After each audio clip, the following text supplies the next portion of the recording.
Estás escuchando La Bitácora del Pastor, sin filtro. Reflexiones, predicaciones, sermones, estudios, homilías y voces proféticas que liberan el alma.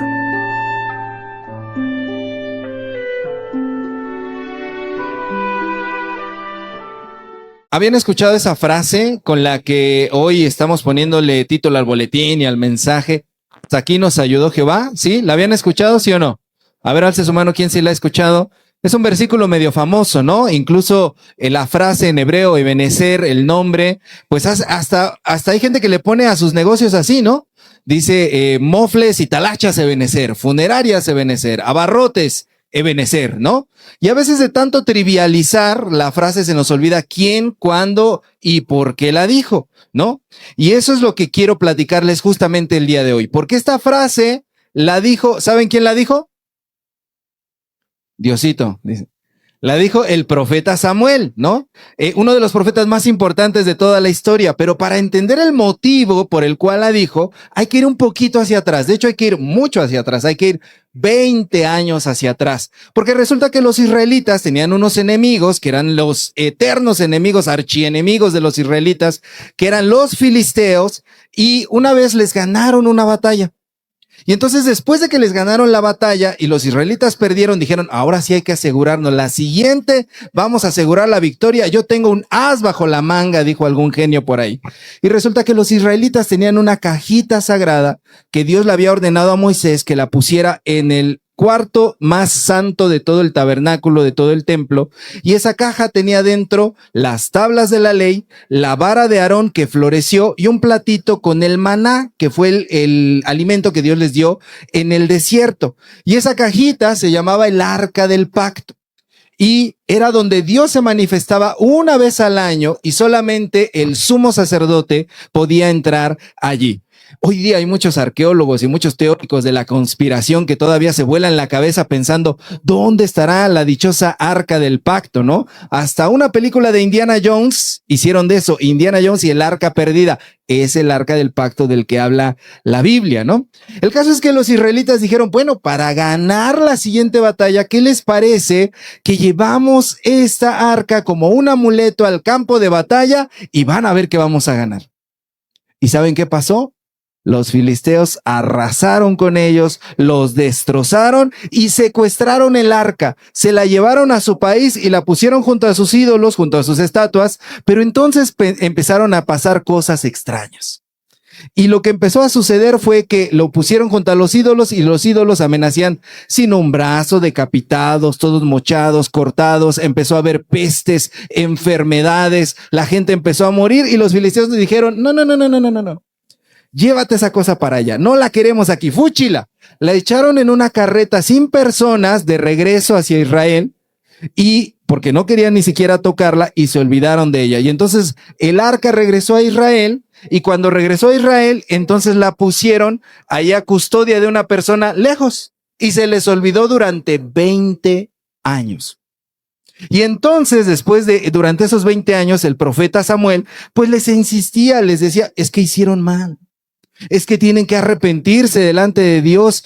Y cuando por fin lo escucharon, pusieron el arca donde iba, reconocieron su pecado, se volvieron sinceramente a Dios y cuando todo parecía paz y prosperidad, llegaron otra vez los filisteos a atacar, pero esta vez fue diferente. Porque el pueblo ya había buscado sinceramente a Dios.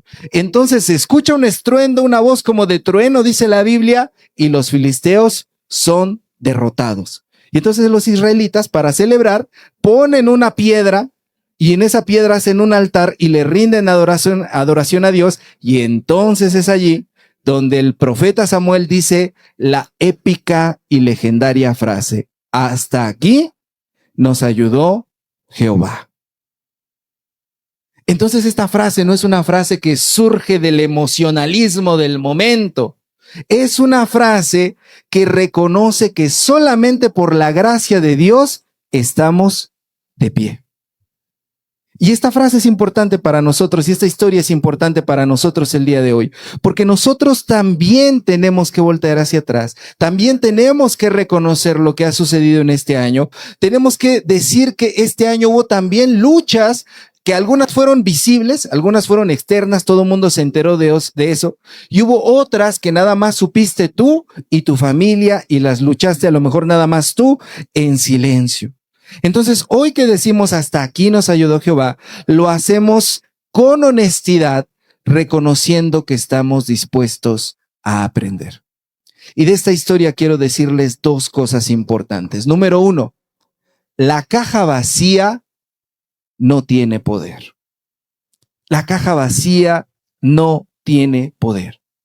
Cuando los israelitas llevaron esta caja, buscaban una salida rápida. La convirtieron en un amuleto. Quisieron que fuera una especie de amuleto en vez de que se dieran cuenta que representaba la estrecha relación que tenían con su Dios. Y a veces somos muy así los humanos, buscamos amuletos. Esta noche, la noche del 31 de diciembre, está llena de supersticiones. Está llena de fetiches, está llena de amuletos y de rituales. Hay gente que va a sacar sus maletas a la medianoche y las va a volver a meter para tener viajes. Hay gente que se va a poner ropa interior o ya se puso ropa interior de cierto color. Hay gente que va a empezar a barrer su casa a las 12 de la noche. Hay gente que va a usar cuarzos, velas, energías, etcétera. Es más, hay hasta cristianos que su amuleto es: ese día voy a la iglesia, porque todo el año no van, ¿no? Entonces ese día sí voy a estar ahí para que me vaya bien, que Dios me bendiga. En los otros 364 días no me importa, pero ese día voy a estar. Israel tenía la caja, pero habían perdido su comunicación con Dios. Habían perdido sin darse cuenta la comunicación con Dios y no se daban cuenta que la caja sola no tenía poder. La caja no podía reemplazar la comunión con Dios, la obediencia, la fidelidad y el corazón que ellos habían perdido. Y aunque la caja tenía los objetos sagrados allá adentro, la caja estaba vacía porque no tenían una relación con su Dios. Y eso se ve en lo que el texto dice. Dice que en esa época sus gobernantes eran corruptos, sus sacerdotes eran corruptos, sus líderes andaban bien perdidos y deteriorados, y su actitud era necia y rebelde. Estaban siguiendo las formas, pero no seguían el fondo. Y por eso no tuvieron ni la protección, ni la gloria, ni la victoria de parte de Dios. ¿Y cuántas veces no cometemos el mismo error nosotros?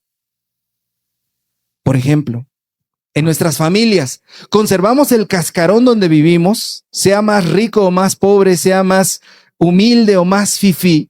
Y en ese cascarón tenemos techo, puertas, muebles, etcétera, pero no tenemos un hogar ahí. Tenemos una familia, pero no tenemos un hogar. Somos de la misma línea sanguínea, pero no tenemos un hogar. ¿Y qué significa tener un hogar? Hogar es una palabra que viene del tiempo en que la humanidad se juntaba alrededor de una hoguera, de un fuego, de una fogata, pues de ahí viene hogar. ¿Para qué? Para protegerse de las fieras que los atacaban, de los animales que los podían devorar. Entonces, alrededor del fuego estaban allí para cuidarse los unos a los otros, para comer los unos con los otros, para dormir y para calentarse a la luz y al calor del fuego. Y a veces nosotros tenemos nuestra familia, pero no nos calentamos ni a la luz ni al calor de la palabra de Dios. No tenemos ni la luz ni el calor del amor mutuo, del diálogo, del perdón, de relaciones verdaderamente fuertes, solidarias y sanas. Y lo mismo hacemos con nuestra fe. Tenemos una religión, tenemos una denominación, tenemos una congregación. Es más, hay algunos que hasta tenemos historia familiar, años, décadas hemos estado en una iglesia. Y tenemos un templo, tenemos liturgias, tenemos himnos de los cuales nos sentimos orgullosos, cantos, tradiciones. Es más, hay algunos que hasta tenemos una Biblia en un rincón de la casa para espantar al coco, vaya usted a saber para qué. Pero ahí la tienen abierta en el Salmo 23 o el 91 para que amachines, son los poderosos, ¿verdad? Si no, en el 73 no sirve, hermano, es el 91 o el 23. Y tienen ahí la Biblia, pero no tenemos una relación viva y cotidiana con Dios. Vivimos las formas, pero no vivimos la verdadera y profunda comunión con nuestro Dios. Y pensamos a veces como Israel. Israel decía, llevamos el arca, ni modo que Dios no nos vaya a bendecir, ni modo que Dios no nos vaya a proteger, y tómala. Un palmo de narices se llevaron. Y a veces decimos, pues yo voy siempre a la iglesia, siempre cumplo, hasta un cargo tengo, ni modos que Dios no me vaya a bendecir. Pues tómala también. No se trata de eso, porque a Dios no lo podemos usar. Dios no es un amuleto. La fe no es un mecanismo que tú puedas manipular. La fe es una relación viva, directa, continua y diaria con Dios. Por eso cuando miramos esta historia de Israel, tenemos que pensar que somos llamados a no entrar en este 2026 para tener un año más de religión externa, de rutinas, de hábitos, de repeticiones sin verdaderamente conocer a Dios. Dios nos está llamando y nos hace que tengamos que preguntarnos, ¿estoy cultivando verdaderamente relaciones reales en mi hogar? ¿Estoy cuidando mi relación con Dios o solamente estoy cumpliendo con costumbres?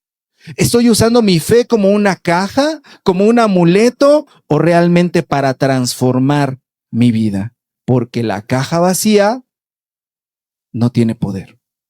Es una fe viva y verdadera que transforma la historia, lo que tiene poder. Y cuando entendemos eso, estamos dispuestos a hacer lo que Israel finalmente tuvo que hacer. ¿Qué fue?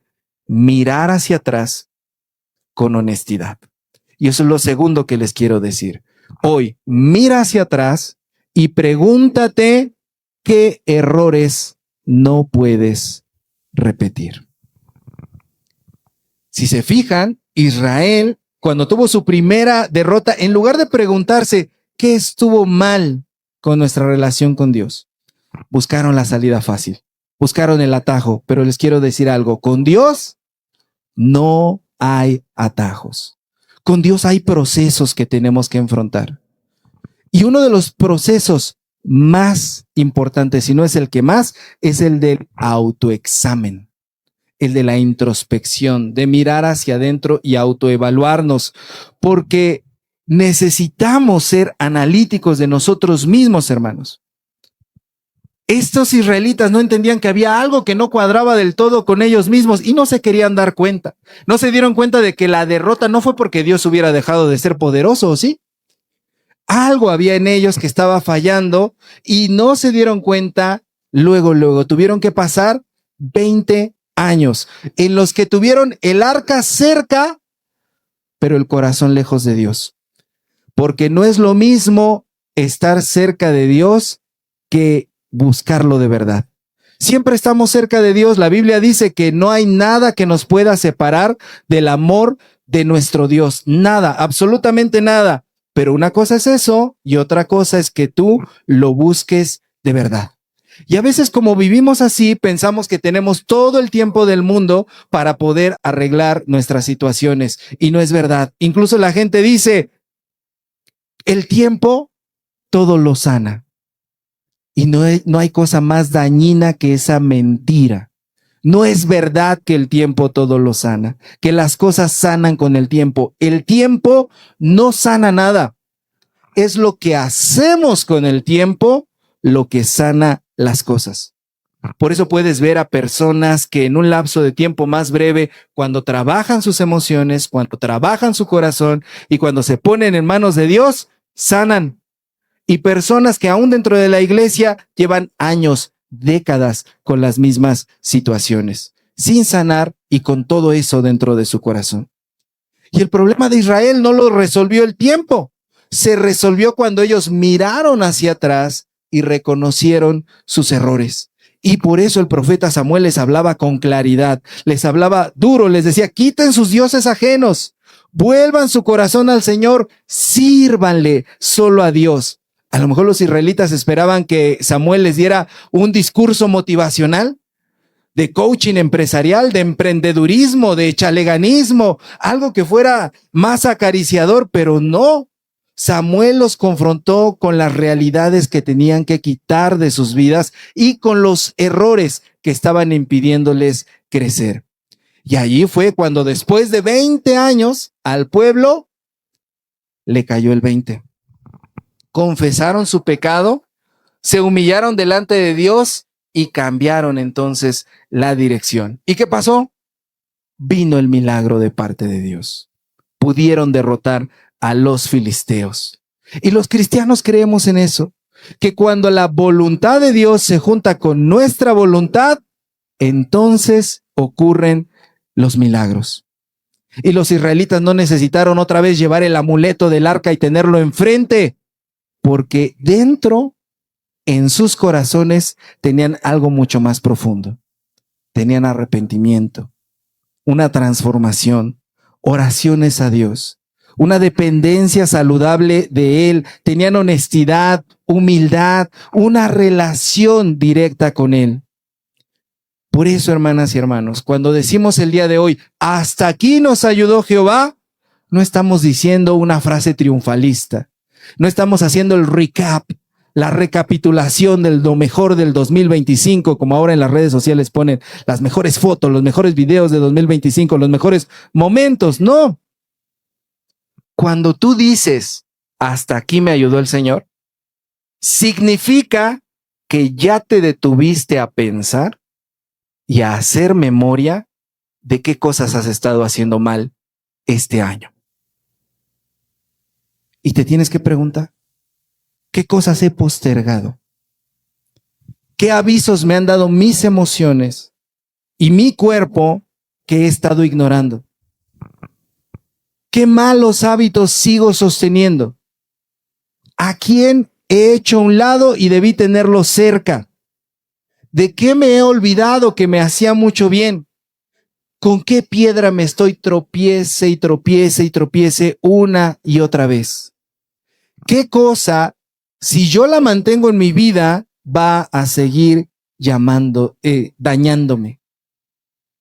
¿A qué me está llamando Dios el día de hoy? A cambiar dentro de mi familia, de mi vida personal, de mi trabajo, de mi fe y de mi convivencia con los demás. Cuando digo hasta aquí me ayudó el Señor, eso implica preguntas incómodas, pero necesarias. ¿Qué actitudes me trajeron hasta aquí que ya no me pueden llevar más lejos? ¿Qué ídolos modernos tengo que soltar porque me están quitando tiempo y comunión con Dios y le están arrebatando la paz a mi ser y a mi familia? Porque si Dios me trajo hasta aquí, fue porque su gracia me sostuvo aun cuando yo me equivoqué. Entonces, si el día de hoy vas a celebrar sin reflexionar, eso es totalmente vacío y superficial. Puedes hacerlo, pero no sirve de mucho. Pero si vas a celebrar y antes de eso miraste hacia atrás y reconociste tus errores, eso sí es una adoración madura. Eso sí es un verdadero cristiano. Eso es una persona que entendió de qué se trataba la fe. Y el día de hoy no estamos levantando una piedra física como Samuel, pero sí estamos levantando una declaración desde el fondo de nuestro corazón. Y esa declaración es, hasta aquí me ayudó Dios. Amén. Hasta aquí me ayudó Dios. Como Samuel levantamos esa piedra dentro de nuestro corazón, y cuando lo decimos, no estamos diciendo que el 2025 haya sido perfecto. No estamos diciendo que no haya habido caídas. No estamos diciendo que no haya habido pérdidas o errores. Estamos reconociendo que seguimos de pie. Gracias a Dios. Gracias a Dios seguimos de pie y Él nos ayudó hasta aquí, incluso cuando confiamos más en las formas que en el fondo, cuando tardamos en corregir el rumbo, cuando nos tardamos en enmendar nuestros errores, cuando cargábamos cajas vacías pensando que con eso bastaba. Pero Dios tuvo misericordia de nosotros y nos sostuvo. Y nos invita a ir más adelante, nos invita a algo más profundo. ¿A qué nos invita? Nos invita a que este 2026 no sea un año más de repetición de rituales, sino que sea el año en que fortalezcamos nuestros hogares, nuestras casas, con relaciones sanas, que fortalezcamos a esta iglesia, dando todo lo que podamos, tiempo, talento, esfuerzo, trabajo, diezmos, ofrendas, que sea el momento en el que fortalezcamos a nuestra comunidad teniendo una fe viva y que esa fe viva nos haga encontrarnos con Dios diariamente y que no volvamos a repetir los errores que ya la vida se encargó de enseñarnos que no nos funcionan para nada. Y que si el día de hoy estás dispuesto a atravesar el umbral del 2025 al 2026, lo hagas no confiado en las falsas seguridades imperfectas que a veces tenemos, sino que entremos al 2026 confiados solamente en Dios, con un corazón rendido a Él, humildes ante Él, dispuestos a aprender de Él, porque ese mismo Dios que te ayudó y que te ayudó a llegar hasta aquí es el Dios que va delante de ti. Y si caminas con Él, no solamente vas a poder decir, hasta aquí me ayudó. Si caminas con esperanza con Él, vas a poder decir, y de aquí en adelante, también el Señor me va a ayudar, me va a guiar, y yo voy a seguir caminando con Él. Amén. Que el Señor bendiga este año que está por iniciar. Que el Señor reanime en nosotros ese fuego que nos hace falta y que el Señor nos ayude a enmendar todos los errores que sabemos que tenemos que abandonar y que tenemos que dejar, porque el Señor quiere darnos vida y vida en plenitud, vida y vida en abundancia. Póngase de pie, vamos a orar. Amado Señor, hoy tú nos invitas a esta retrospectiva, a mirar hacia atrás, a poder darnos cuenta, Señor, de las muchas veces en las que tú nos libraste a lo largo de este año, a poder darnos cuenta no solamente de lo bueno, de las bendiciones, sino también, Señor, de los aprendizajes que quizá incluso tenemos allí, Señor, en la fila sin poder proceder hacia ellos. Pero tú, Señor, no has detenido nuestras vidas hoy. Y es por algo, Señor. Porque tú quieres que nos extendamos hacia adelante. Porque tú quieres, Señor, que enmendemos errores. Porque nos estás dando la oportunidad y como dice tu palabra, nuevas son tus misericordias cada mañana, Señor. Y hoy, Padre bendito, estamos agradecidos por todo lo que hemos recibido. Pero también, Señor, queremos ser maduros en poder, Señor, recapacitar y ser de una nueva forma. Señor, que tu Espíritu Santo nos unja, que tu Espíritu Santo, Señor, nos limpie, que tu Espíritu Santo nos permita acceder a esta nueva realidad, Señor. Somos tuyos y aquí estamos, Señor, te pertenecemos y nuestras vidas, nuestros hogares, nuestra familia, nuestro trabajo, nuestras pertenencias materiales y todo lo que somos en el interior también es tuyo, Señor. Y de lo recibido de tu mano, Señor, te ofrendamos en esta noche, para que tú construyas con nosotros lo que quieres construir, esa nueva historia de vida y de salvación en cada uno de nosotros. Te alabamos, Señor, y te glorificamos, porque hasta aquí has sido con nosotros. En Cristo Jesús. Amén. Esto fue la Bitácora del Pastor, sin filtro. Síguenos en nuestras redes sociales y a través de todas las plataformas de podcast. Te esperamos en la siguiente para que puedas seguir escuchando voces y ecos que liberan tu corazón.